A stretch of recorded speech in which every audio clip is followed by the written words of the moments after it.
Hello, welcome back to Election Time News, your one-stop for political summations, poll reviews, nonpartisan predictions, interviews, and compilations on other political forecasters.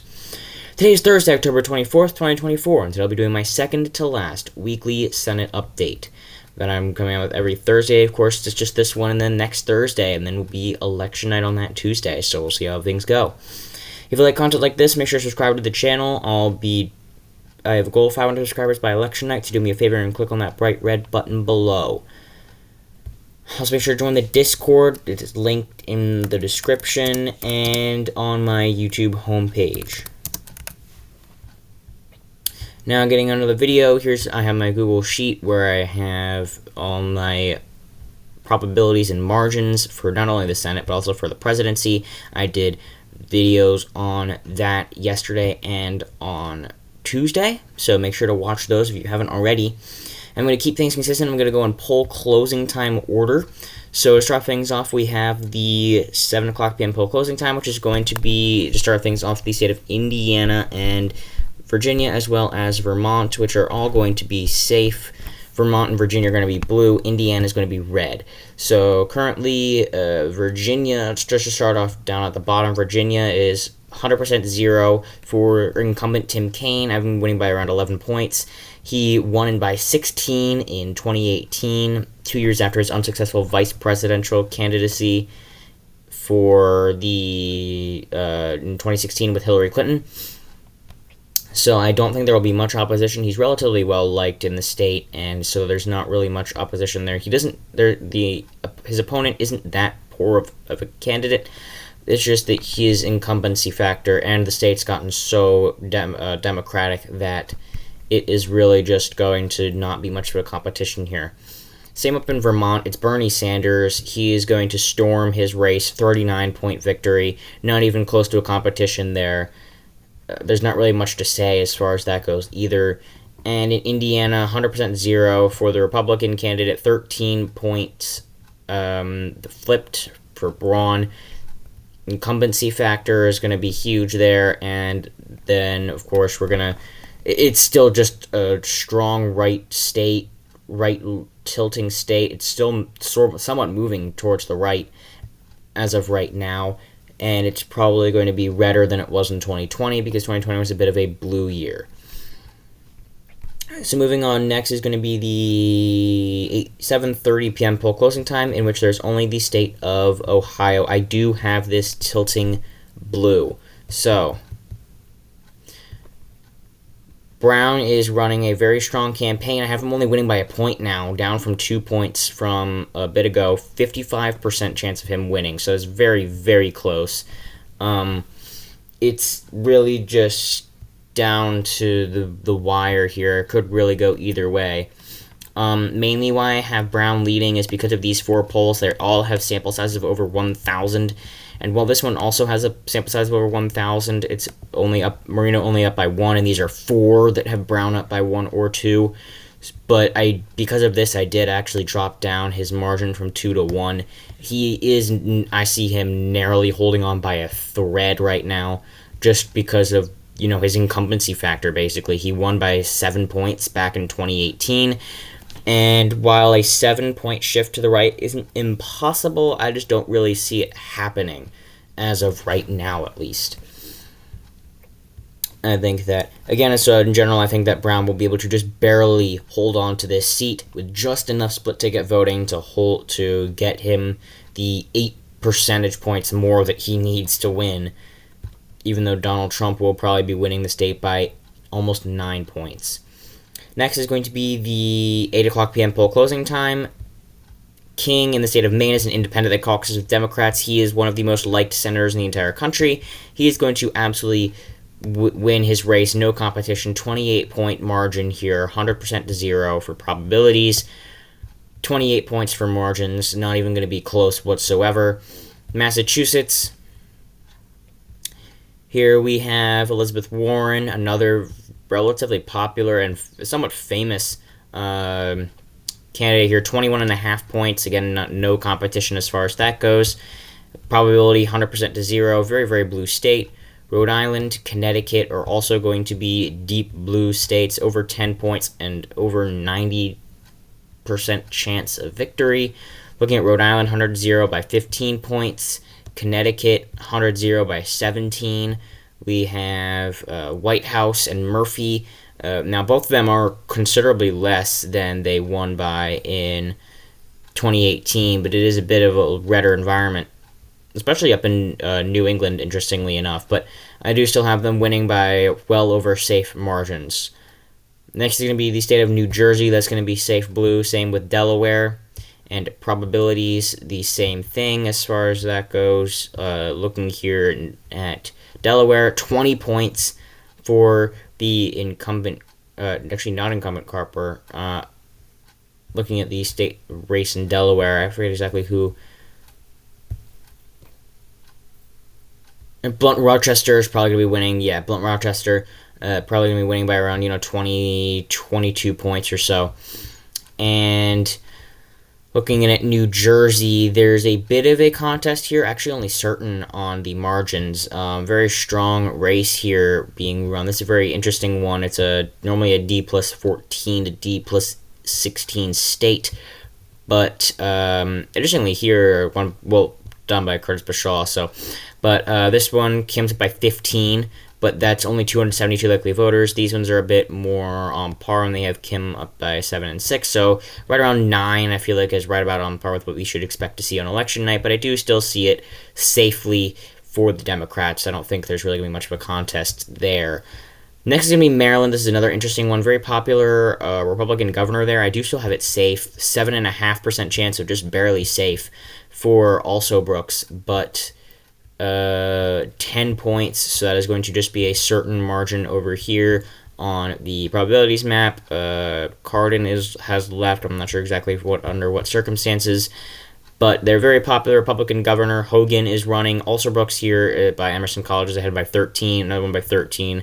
This one up by 9. But here, 1,012 registered voters, and it's a local pollster, so I tend to trust them a bit more. Up by 9 and up by 11. Looks like up by 9 when they probably one of the two they probably push undecideds. So looking here, also Brooks probably gonna win by 9, 10 points, up to 50. I could see up to 15 on a really good night for the Democrats. But as of right now, I have her winning by about 10 points or so. Next, gonna be the state of Pennsylvania. So here, Pennsylvania, I do have Bob Casey holding on by a slim amount. I forget exactly how much.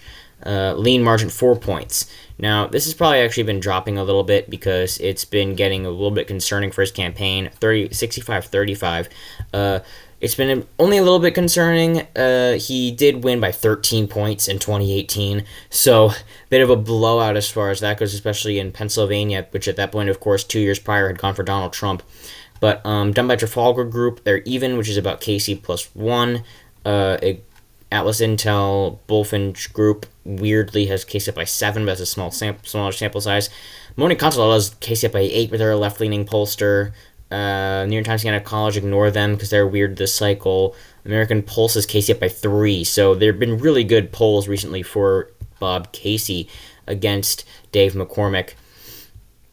So it's been looking pretty good as far as his odds as well as his margin. I have him winning by about 4 points. I could actually see it going all the way up to about 6.5 to maybe even 8 on election night. But as of right now, I do still have it going blue. Then, of course, we have West Virginia, which is going to be a flip. The first flip of the night is going to be West Virginia. There's no shot that anybody's going to beat the popular Governor Jim Justice in the second most Republican state in the nation. Independent, technically Democrat. I'm blanking on his name right now. Joe Manchin. Joe Manchin currently is holding the seat there. 3.2 points, just barely holding on by a hair there in 2018. He is retiring. He is going to get superseded by the popular Republican governor there. There's no chance that anybody is going to beat him there. The Democrat there is basically just there for name publicity purposes. Moving in on to Illinois doesn't have one. Missouri. Missouri's going to go solid red as well. Another deeply red state now. Another bluish Obama era turned sharply red state here. 9 points For margins, it's been a slightly close race here, surprisingly enough, but it's not actually going to go anywhere near the blue territory. Looking here, Hawley up by 8, Hawley up by 5 on these the larger one, Hawley up by 5. Remington up by 15, YouGov up by 11, but I have him winning by about 9 points, which I feel is, somewhat right near the middle of the polling as far as that goes. Then moving in, that's the rest. Tennessee and Mississippi, they're both going to go solid red. I believe Blackburn is the incumbent and set to win by 22 points. If I'm correct here, 22.5 points on election night. That is a blowout victory. It's the state of Tennessee, so not too surprising. And in Mississippi, we have the 16-point victory, probably for Wicker. I forget exactly who is running there. And then, of course, the state of Florida.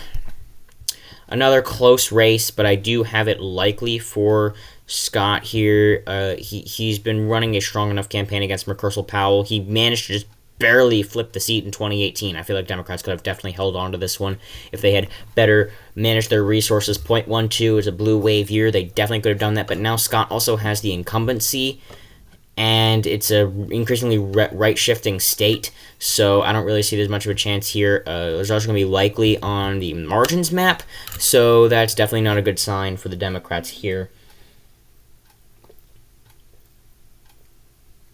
Moving on, next is going to be the 9 p.m. poll closing time. New York is going to be solid blue on both of our maps here. New York is a very Democratic state. New York, 20 points. Last time, Gillibrand won by 34, so this is still a huge drop in the average here. New York, here Gillibrand up by 26, 17. And this one, 19, 23, so definitely all over the place. Only by 20 is a bit low. I'm actually going to bump it up a little bit. But still a considerable lead here for the Democrats. That's a safe state they will not have to worry about whatsoever. Michigan, I do have going for the Democrats as well, 3.5 points. That's going to be a lean margin on the margins map. And likely on the probabilities map. Now, Stabenow has left. I believe they retired. But now, of course, we have the campaign of Alyssa Slotkin, who's up by 8, up by 1 by Trafalgar Group, so they couldn't even get a poll where Rogers was up. Atlas Intel is a weird one again. Bullfinch Group, don't know what's going on with them this cycle. Renfield Wilton Strategies relatively a bit left-leaning, but they have Slotkin up by 7. So I am winning by 3.5 points. Not too big of a concern as far as that goes. And then is going to be the last one of the Rust Belt trio is going to be Wisconsin. Tammy Baldwin winning by 3 points. That is also going to be a lean margin. And I also have this one actually only being lean just because there's been a bit of concerning polling recently for Baldwin out of the state of Wisconsin. Hasn't been anything too bad looking for the Democrats. Just, even by Trafalgar Group. Quinnipiac has her only up by 1.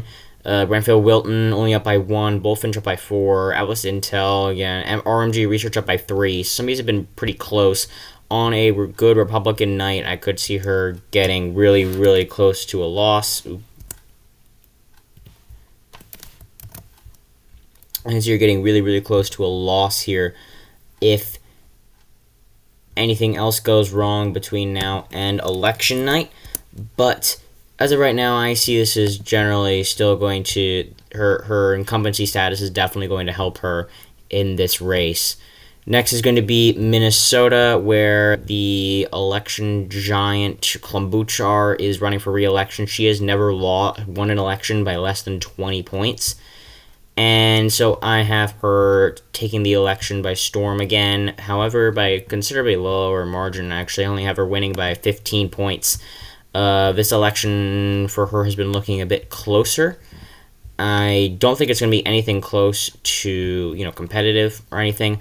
It's just, up by 7, up by 8, up by 11. So even that 15 is a bit of an overestimation from what the polls have been saying. But I think it's just out of the picture that, she'd go from a 24-point victory to down to like a 8 or 7 or anything even closer than that, because Minnesota is still an inherently blue state. And she's not that unpopular from what I can tell. North Dakota, safe red. There's no polls that have the Democrat even close to up here. Same thing for Wyoming. Looking at North Dakota by 22, Wyoming by 29. Looking at Nebraska, the special election Republican. Now I'm going to leave the general election for a little bit, because that one's definitely, again, interesting. Independent Dan Osborne has definitely been putting up a really strong fight here. And that is actually it for the 8 p.m. poll closing times, so actually I'm going to have to get to this. Dan Osborne has been running a really, really strong campaign. Matter of fact, I actually only have the incumbent winning by 2 currently, and only ahead by a tilt margin. Looking at Nebraska,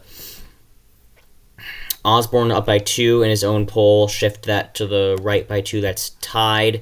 Deb Fischer up by 7, shift that to the left by 2, that's up by 5, up by 7, shift it, yeah. But yeah, here's the special election. The Ricketts is winning. Osborne up by 6 here, so that's really good for Dan Osborne. But again, they generally get underperform here, so I have it as tilt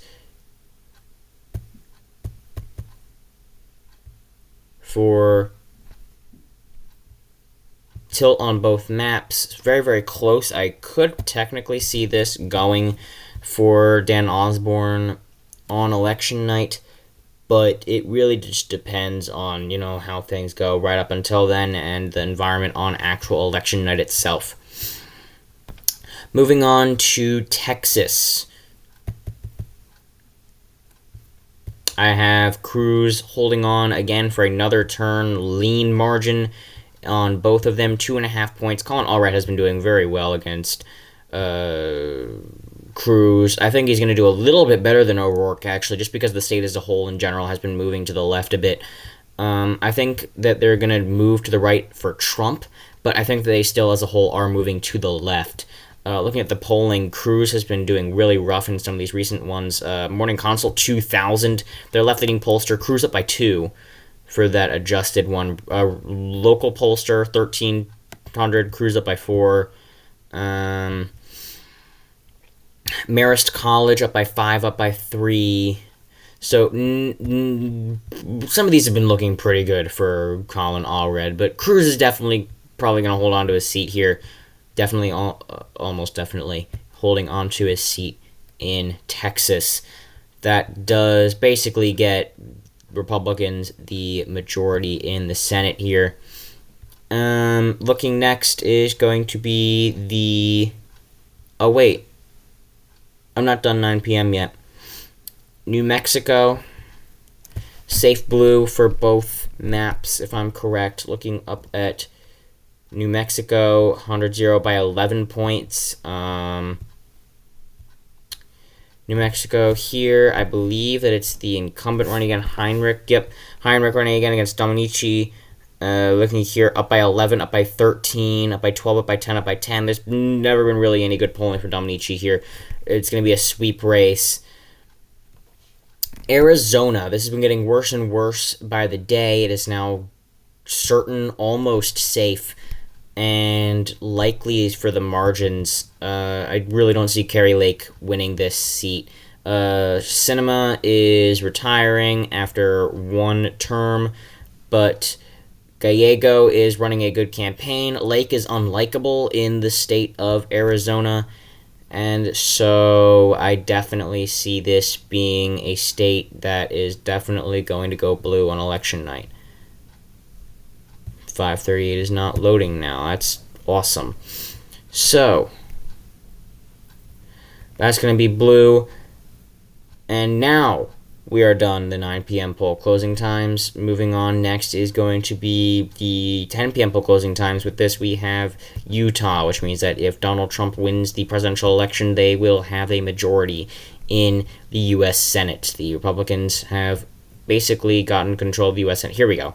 Gay go up by 4, 9, 7, 4, 9, 12. None of these have even been really close. This one up, 2 up by 4, and that's it. This one, an Atlas Intel. And this one, 800 by Insider Advantage. Alright, next up, we have the state of Montana. Giving Republicans the Senate majority, we have the state of Montana flipping out from Jon Tester and going to a likely margin for probabilities and a lean margin for margins, actually. Tester is done basically in his seat. He's been doing pretty poorly in the polls basically since, July. Sheehy's now consistently getting up by, 6, 7, 8. Now, this one, interestingly, shifted to the left by 2, by Sheehy plus 4. But Tester is probably basically going to lose his race. There's actually closer ones. And this one's weird. They actually have Tester up by 5. I don't know how. They only have 540 registered voters, though. Emerson College on the Hill, Sheehy up by 2. This one, Sheehy up by 1. But recently, there really hasn't been any good signs for Jon Tester out of the state of Montana. It's just such a red state at this point that it's basically out of the picture entirely. Nevada, certain margin for probabilities. Rosen is the incumbent. She won by 5 points in 2018, taking the seat from the Republicans. And looking at the polling, it has not been very good for the other Brown in Nevada, not the one in Ohio. This is Republican Brown. Atlas Intel even has Rosen up by 4 here. Rosen up by 7. 800 likely voters. Insider Advantage, Rosen up by 4. Rosen up by 15. But it's Morning Consult and very small amount of people here. So I have it going certain for the Democrats. Likely margin 6 points or so.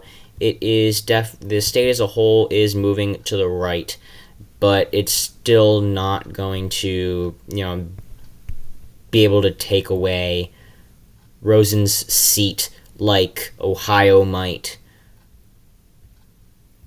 or Montana.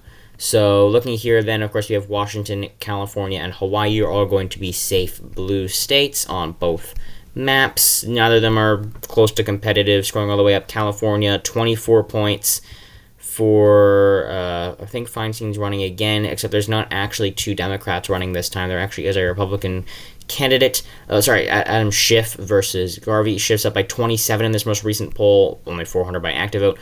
1,000, Schiff up by 24. 3,745 in a pollster in the region, Schiff up by 17, but I'm winning by 24 points. Scroll down to Hawaii, we have 29 points, and then down to Washington, 21 points. So none of them are going to be even all that close to competitive, which does end up giving us a slight Republican majority, 51 to 49 in the Republicans' favor. Now, the closest way that the Democrats could stop this majority is winning the presidency, and if Dan Osborne wins, they may be able to get negotiations with him. He said he won't caucus with either party. He's planning on being a pure independent. But if they can flip this seat, then that will absolutely give them an edge, but they have to watch to make sure that they don't lose Ohio, which is looking more and more likely every single day. If the Democrats lose Ohio, then they have no real hope unless they can pull off a miracle in even, maybe Texas. And if they can somehow flip Florida, but now we're talking about, tenths of a % chance of happening. So as of right now, this is the map. And thank you all so much for watching. I am sharing this. I have it in the description. And have a fabulous rest of your day. I will be making more More videos, of course, tomorrow and throughout the rest of the week. Moving into next week are the last updates for my presidential and Senate maps. So make sure you do not miss those with my final prediction. At 9 a.m. Eastern Time, the morning of Election Day, I will be live streaming starting at 5:30 p.m. Eastern Time and going until 1:30 a.m. in the morning the next day, or later depending on how quickly the results are coming in. So thank you again so much for watching, and have a fabulous rest of your day.